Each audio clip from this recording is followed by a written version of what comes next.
পাশে দাঁড়ালেন, কি বলবেন? দেখুন, অনেক কথা শুনলাম। ট্রিটমেন্টটা দীর্ঘদিন ধরে হচ্ছিল। ট্রিটমেন্টের গাফিলতি নিয়ে তো ইতিপূর্বে আমি বলেছি, বিধানসভাতেও বলেছি যে যারা কিডনি রোগে আক্রান্ত তাদের ডায়ালিসিসের জন্য গ্রামের মানুষের কতদিন অপেক্ষা করতে হয়, শহরের মানুষের কতদিন অপেক্ষা করতে হয়, নেফ্রোলজিস্ট যে আছে দরকার সেই যত দরকার পশ্চিমবাংলাতে সেই অর্থে নেই। এইদিকে কিন্তু রোগ বেড়ে যাচ্ছে, এই রোগটা এসব নিয়ে ইতিপূর্বে আমি চর্চা হয়েছে।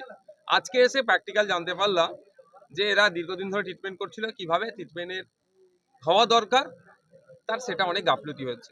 আমাদের রাজ্যে এগুলোকে চিকিৎসা ব্যবস্থাকে আরো উন্নততর করার জন্য বারবার বলে আসছি, আজকে এখান থেকে ঘুরে যেয়ে এটাও আমি বলবো।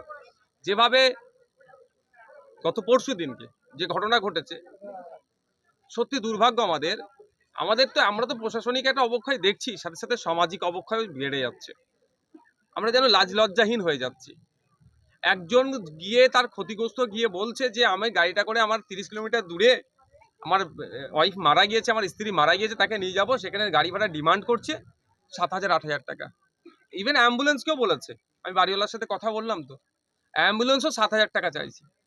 মানে সুযোগে যেখানে 1,500, 1,1200, 1,500 টাকার মধ্যে কাজ মিটে যায়, সে সুযোগ পেয়েছে, সেখানে 7,000 টাকা, 8,000 টাকা চাইছে। এবং পথ চলতি মানুষের যে রিয়াকশন হওয়া দরকার, যে একটা বাচ্চা মেয়ে ওখানে বসে কাঁদছে, তার বাবা ছুটছে গাড়ির জন্য, তার ফ্যামিলিকে, মৃত স্ত্রীকে বাড়ি কিভাবে নিয়ে যাব, সেইভাবে পথ চলতি মানুষও তাদের ঘুরে তাকায়নি। এটা সামাজিক অবক্ষয়। এর থেকে আমাদেরকে পরিত্রাণ পেতে হবে, এই অসুস্থ থেকে আমাদেরকে পরিত্রাণ পেতে হবে। প্রশাসনিক দায় আমি তো সবসময় বলবোই, কিন্তু সাথে সাথে আমরা সমাজের একজন নাগরিক মানুষ, আমাদেরও কিছু দায়বদ্ধতা আছে। আমার পাশের জন বিপদগ্রস্ত আছে, সে কাটা করছে, আমার পাশের জনের মানুষের তার স্ত্রী মারা গিয়েছে, তার মা মারা গিয়েছে, সেখানে গাড়ি ডিমান্ড করছে, ভাড়া চাইছে 8,000 টাকা, 7,000 টাকা। এখন দেখার বিষয় যে বা যারা ওখানে অ্যাম্বুলেন্স ছিলেন, যারা এই ডিমান্ড করেছে, অবৈধ ডিমান্ড করেছে, নিশ্চিতভাবে এটা প্রশাসনের কানে যাচ্ছে। তাদের বিরুদ্ধে প্রশাসনকে ব্যবস্থা গ্রহণ করে। আর এটা কথা বলবো, এই এলাকার যিনি বিধায়ক আছেন, আমি ভিন্ন জায়গার বিধায়ক, এলাকার বিধায়কের কাছে আমার অনুরোধ এটাই, যে ছেলেটি যে পরিবারের মারা গিয়েছেন, আর্থিকভাবে দুর্বল হলেও ছেলে মেয়েগুলো কিন্তু যথেষ্ট মেধা সম্পন্ন। মেয়েটি ক্লাস 9-এ পড়ে, ছেলেটি সায়েন্স নিয়ে পড়াশোনা করার পরেও আর্থিক দুরবস্থার কারণে আর্টসের কলেজে ভর্তি হচ্ছে।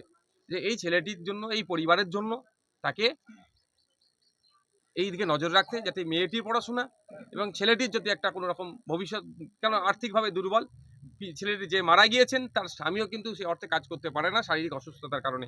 ফলে এই ফ্যামিলিটা ধ্বংস না হয়ে যায়, যাতে ফ্যামিলিটা সঠিকভাবে জীবনযাপন করতে পারে, তার জন্য এলাকার যিনি বিধায়ক মহাশয় আছে তার কাছে অনুরোধ করব, আপনি এটা ভালো নজরে দেখবেন, যাতে এদের ফ্যামিলিটা কোনো রকম ভাবে না ধ্বংস হয়ে যায়।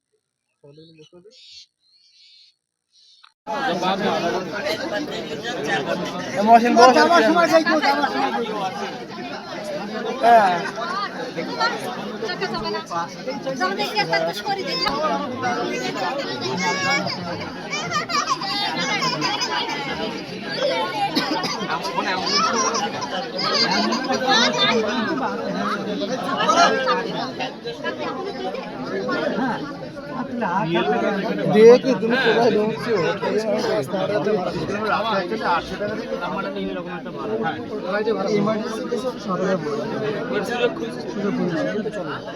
রিপোর্ট আর নাকি ভুং ভাং ছড়ায় না, সব ভুং ভাং ছড়াইছে।